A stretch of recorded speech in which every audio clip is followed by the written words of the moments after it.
دیکھو سلیمان علیہ الصلوۃ والسلام کی اللہ نے بہت تعریف کی ہے کہ دنیا بھی دی ہم نے ان کو، دین بھی دیا. دین تو سارے پیغمبروں کو ملا، مگر سلیمان علیہ السلام کو جیسی دنیا ملی ایسی نہ ان سے پہلے کسی کو ملی نہ ان کے بعد کسی کو ملے گی. اتنی دنیا اللہ نے سلیمان علیہ السلام کو دی کہ سلیمان علیہ السلام نے اللہ سے دعا مانگی تھی، اللہ مجھے ایسی بادشاہت دے کہ میرے بعد کسی کو نہ ملے. تو بس یہ تو انتہا ہو گئی نا بھائی، قیامت تک کسی کو نہ ملے، ایسے پاکستان کے کسی صدر کو بھی نہ ملے، ایسی حکومت چاہیے. حکومت مراد یعنی اتنے وسائل چاہیے. تو اللہ نے سلیمان علیہ السلام کے ماتحت ہواؤں کو کر دیا، اور سمندر کے ہیرے جواہرات جو بھی قیمتی پتھر تھے وہ جنات نکال کے لاتے تھے، جنات کو تابع بنا دیا. اتنی زبردست حکومت. لیکن موت کا منظر بڑا عجیب. میں پہلے سوچتا تھا یا اللہ تو نے سلیمان علیہ السلام کو اس طرح سے کیوں موت دی ہے؟ لاٹھی ہاتھ میں اپنی شاہی کرسی پہ بیٹھے ہوئے اور جنات کے ذریعے تعمیرات کروا رہے ہیں عمارتوں کی، اور جنات بہت ٹینشن میں، کیونکہ جن کسی کے قابو، یہ جو عامل کہتے ہیں نا جن ہمارے قابو میں، اصل میں یہ جنات کے قابو میں ہوتے ہیں. جنات ان کا کان مڑ ہوتے ہیں، اب یہ منتر پڑھ چل، اب یہ کر. جن ان کے قابو میں نہیں ہوتے. وہ تو سلیمان علیہ السلام کا معجزہ تھا کہ جنات کو قابو میں لے لیا انہوں نے. کیوں قابو آئیں گے؟ جن بولیں گے تم ہو کیا، تمہاری اوقات کیا ہے؟ جنات کوئی چھوٹی موٹی مخلوق تھوڑی ہے، عمریں لمبی ہوتی ہیں جنات کی. ایک آدمی گیا فلیٹ میں، کسی نے بتایا یہ خالی فلیٹ ہے، اس میں جنات بھوت ہیں، نہیں جا. اس نے کہا کوئی جن ون نہیں ہوتا. وہ خالی پڑا ہوا تھا بہت عرصے سے. وہ کہتے ہیں نا خالی عمارتوں میں جن بھوت آ جاتے ہیں. تو بہت عرصے سے خالی پڑا ہوا تھا، ان کو فنٹر بننے کا شوق تھا. لوگوں نے کہا بھائی نہیں جا اس میں بھوت ہیں. اس نے کہا کوئی بھوت نہیں ہوتا. گیا دروازہ نوک کیا، آواز آئی کون؟ کہنے لگا میں فلاں صاحب ہوں، آپ یہاں رہ رہے ہیں، میں نے سنا یہاں جنات ہیں، دروازہ کھولیے. اس نے دروازہ کھولا، عجیب سی گول گول آنکھیں. کہا بھائی میں نے سنا یہاں جنات ونات ہیں. کہہ رہے نہیں ایسی بکواس ہے، میں تو 500 سال سے رہ رہا ہوں، مجھے تو آج تک کوئی نظر نہیں آیا. کہنے لگا میں تو 500 سال سے رہ رہا ہوں، مجھے تو ابھی تک کوئی نظر نہیں. یہ بے ہوش یہی جن تھا بھائی، 500 سال سے انسان تو نہیں رہ سکتا. اچھا یہ عامل لوگ نا یہاں بیوقوف بناتے ہیں. ہم نے صحابی جن کو دیکھا ہے، کیونکہ جب یہ سنتے ہیں نا کہ جنات کی عمریں لمبی، تو 1400 سال پرانا جن بھی نکال کے لے آئیں گے. یہ الو بنانے کے علاوہ کچھ بھی نہیں ہے. صحابی جن کو دیکھا ہم نے، تابعی جن کو دیکھا ہم نے، اس جن کو دیکھا جس نے حضرت علی کی صحبت اٹھائی. سب بکواس کرتے ہیں. اور بعض ہمارے نیک لوگ بھی ان سے متاثر ہو جاتے ہیں، بڑے علماء بھی بعض ان سے متاثر ہو جاتے ہیں. ہمارے ہاں کسی چیز سے متاثر ہونے کے لیے بس اتنا کافی ہے کہ امکان کے درجے میں صحیح ہو. جیسے آپ کسی کو یہ بتا دیں نا کہ یہ کھانے سے یہ ہوتا ہے، تو امکان تو ہے نا کہ ہو سکتا ہے ہوتا ہو. ریسرچ ہے؟ ریسرچ نہیں ہے بھائی، امکان کافی ہوتا ہے ہمارے ہر چیز. حالانکہ کسی بھی دعوے کے لیے امکان، بھائی میں دعویٰ کروں اس نے میرے 1 لاکھ روپے لیے ہیں، اگلا کہہ رہا ہے کیا دلیل ہے؟ میں کہتا ہوں ممکن تو ہے نا کہ تم نے لیے ہوں، تو اس سے اتنی دلیل کافی ہوگی؟ او بھائی یہ امکان کافی نہیں ہے، گواہوں سے ثابت کرو کہ لیے. یا تو یہ اقرار کرے یا گواہوں سے ثابت کرو. ہمارے یہاں دیکھا جاتا ہے بھائی جادو نبی پہ جب ہو سکتا ہے تو ہو سکتا ہے اس پہ بھی ہوا ہو سکتا تھوڑی دلیل ہوتی ہے. تو سلیمان علیہ الصلوۃ والسلام بیٹھے ہیں، اللہ نے دیکھو اتنی طاقت اور قوت دی کہ جنات کو آپ کے تابع بنا دیا. قرآن کہہ رہا ہے جنات سخت ٹینشن میں محنت مزدوری کا کام کر رہے ہیں اور عمارتیں بنا رہے ہیں. یہ جو احرام مصر ہے عین ممکن ہے حضرت سلیمان علیہ السلام کی تعمیرات ہوں. اتنی ٹینشن میں جنات، اور ادھر سلیمان علیہ السلام ایسے عصا ہاتھ میں لے کے بیٹھے ہوئے ہیں. اور قرآن کہتا ہے فلما قضینا علیہ الموت، ہم نے موت کا فیصلہ کر دیا. کیسے عجیب انداز ہے.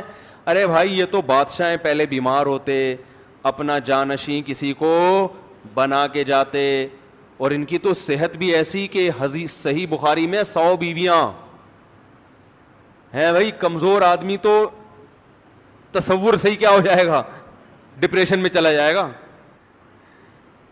تو کیا خاندانی صحت ہوگی. پیغمبروں کو تو اللہ نے ویسے ہی بہت قوت دی ہوتی ہے، قابل رش صحت ہوتی ہے پیغمبروں کی. جنگ میں کمانڈر رہے ہیں، لڑائیاں لڑی ہیں جنگوں میں، اتنی زبردست صحت.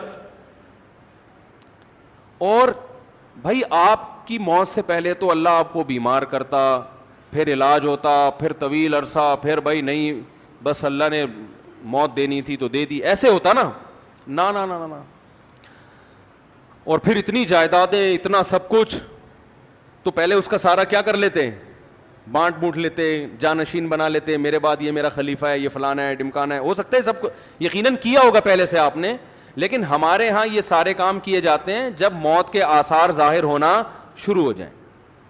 ادھر قرآن کہہ رہا ہے فلما قضینا علیہ الموت, ہم نے سلیمان کو موت دینے کا ارادہ کیا. اور کس وقت, جب وہ بیٹھے ہوئے تعمیراتی کام کروا رہے ہیں جنات کے ذریعے اور انسانوں کے ذریعے.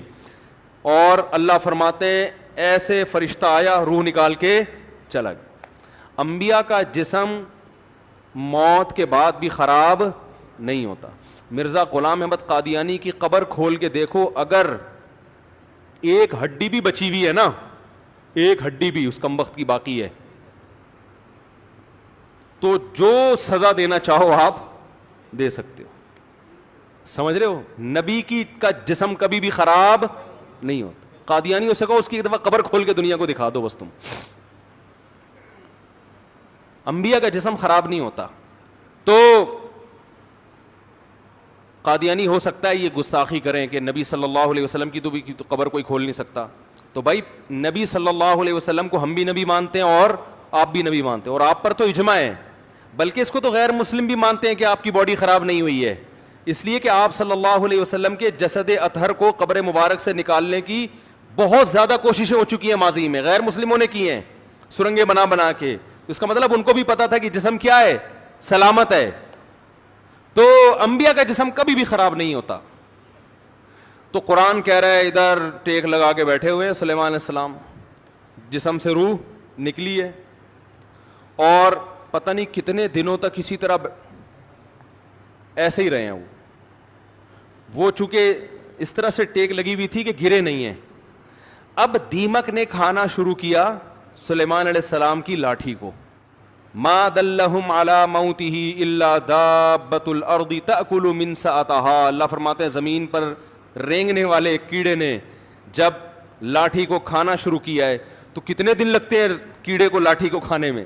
تو جب لاٹھی کو اتنا کھا لیا کہ بیلنس آؤٹ ہو گیا, تو سلیمان علیہ السلام زمین پر گر پڑے. پھر جنات کو پتا چلا کہ بھائی ان کا تو بہت دن پہلے انتقال ہو چکا ہے.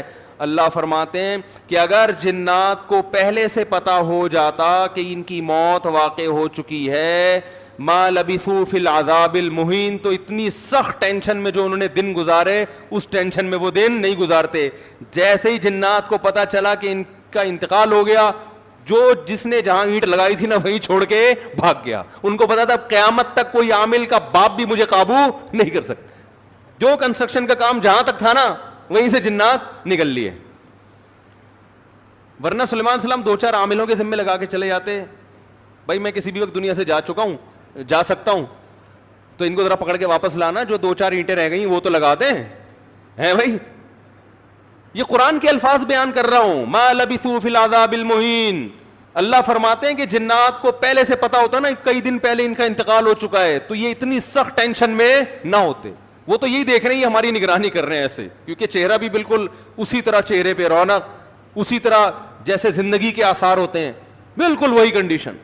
اصل میں سلیمان علیہ السلام کے پاس وسائل بہت تھے, حکومت بہت تھی, کام اس طرح سے بہت پھیلا ہوا تھا. تو ان کو اس طرح سے اچانک موت دے کے اللہ نے بتا دیا کہ تم اس خوش فہمی میں نہ رہو کہ تمہاری بچیوں کی ابھی شادی نہیں ہوئی ہے تو پہلے ان کی شادیاں ہو جائیں گی, بچے اپنے پاؤں پہ کھڑے ہو جائیں گے, ابھی تو تم نے کمیٹی ڈالی ہے وہ نکلے گی, پھر تم کمرشل پلاٹ خریدو گے ہیں بھائی. اور ابھی تو یوں ہے, ابھی تو میں بہت صحت مند ہوں, میں نے اپنی رپورٹیں سارے ٹیسٹ کروائے, ایک دم اوکے کی رپورٹ ہے, ڈاکٹر نے کہا تو 50 سال سے پہلے مرنے والا نہیں ہے, اور بالکل فٹ فاٹ, اور نہ کوئی ڈپریشن, اور بالکل, اور ابھی میرا زندہ رہنا بہت ضروری ہے, کیونکہ میں مر گیا تو کمپنی کا کیا ہوگا, بچیوں کا کیا ہوگا, بیوی کا کیا ہوگا, اور میرے والدین کا کیا ہوگا. تو اللہ نے بتایا تم کس کھیت کی مولی ہو بھائی, اتنے بڑے پیغمبر اور اتنے وسائل کہ تم ان وسائل کا تصور نہیں کر سکتے. میں نے جب ارادہ کیا تو ان سے مشورہ نہیں لیا, بیٹھے بیٹھے موت دے دیے, سارے کام ادھورے, سارے پروجیکٹ, وہ جو اینٹ جہاں رہ گئی تھی نا آخری, جن وہ چھوڑ کے بھی بھاگ گئے. تو تمہارے پروجیکٹ کی کیا حیثیت ہے؟ تم کس کھیت کی مولی ہو بھائی؟ تو جس کو جتنی دنیا بھی دے دوں سیکنڈ بھی نہیں لگے گا چھیننے میں. تو زیادہ فنڈر بننے کی کوشش, اپنی جو صحت کی رپورٹیں ہیں نا, کولیسٹرول لیول بالکل سیٹ ہے بھائی, ہر سب کچھ ٹھیک ہے, اس کے باوجود بیٹھے بیٹھے مار دوں گا. وہ ہمارے یہاں بہاریوں میں مشہور ہے کہ جب موت آتی ہے نا, اونٹ پہ بیٹھے ہوئے آدمی کو کتا کاٹ لیتا ہے. جو نہ کٹے آری سے کہتے ہیں نا, وہ کٹے بہاری سے. تو ان باتوں کی وجہ سے تو کہتے ہیں لوگ, ویسے بہت اچھے لوگ ہوتے ہیں, کوئی ناراض نہ ہو جاؤ بھائی, لیکن باتیں بہرحال بہت ٹائٹ کرتے ہیں. جو نہ کٹے آری سے کہتے ہیں وہ کٹے. تو اونٹ پہ بیٹھے ہوئے آدمی کو کیا کاٹ لیتا ہے؟ ہمارے بہاری دوست تھے, ابھی بھی ہیں, تھے کیا, بیان بھی سنتے ہوں گے انشاءاللہ. وہ ایک کہتے تھے, مفتی صاحب جب شامت آتی ہے تو اونٹ پہ بیٹھے ہوئے آدمی کو, میں نے کہا یار باتیں تمہاری بڑی ٹائٹ ہیں یار, اونٹ پہ بیٹھے ہوئے آدمی کو کیا کاٹ لیتا ہے؟ کتا. تو ہم اور آپ کس کھیت کی مولی ہیں بھائی؟ ہمارے ایک دوست تھے, بڑے مالدار بھی تھے, اور مدرسے میں ہمارے ساتھ پڑھا کرتے تھے. اکلوتے بیٹے تھے والدین کے. والدین نے ان کو عالم بنانے کے لیے سارے وسائل لگا دیے. جب عالم بن کے فارغ ہوئے, ایکسیڈنٹ میں ان کی موت واقع ہو گئی. اب یہی لوگ مجھ سے پوچھ رہے تھے, یار ان کے تو والدین کا سارا محنت ضائع ہو گئی. میں نے کہا ضائع تو نہیں ہوئی, آخرت میں ذخیرہ, لیکن کام تو نہیں ہو سکا نا جو والدین چاہتے تھے. میں نے کہا بھائی اللہ کہہ رہے ہیں ان کی موت میں کیا حکمت ہے؟ میں نے کہا ان کی موت میں یہ حکمت ہے, اللہ نے بتا دیا میں کسی کو کسی بھی وقت مار سکتا, کوئی بھی کسی بھی ٹائم پہ دنیا میں جا سکتا ہے, چاہے ملک کا بیڑا غرق ہو جائے, گھر کا بیڑا غرق ہو جائے, یا سارے کاروبار کا بیڑا غرق ہو جائے, تعلیم ادھوری رہ جائے, کچھ بھی ہو جائے, سارے پروجیکٹ کی ایسی کی تیسی ہو جائے. اس لیے اللہ کو اپنے حساب سے مت چلاؤ, اپنے آپ کو اللہ کے حساب سے چلانا شروع کر دو. موت کو اپنے حساب سے مینج مت کرو, موت کے حساب سے خود مینج ہو جاؤ. پہلے سے وصیتیں لکھ کے رکھو, اگر یہ اینٹ لگنے سے پہلے میں مر گیا تو کیا ہوگا, یہ اگلی اینٹ کون لگائے گا؟ صحیح ہے نا. تو ہم لوگ موت کو مانتے ہیں, موت کے لیے تیار نہیں ہیں.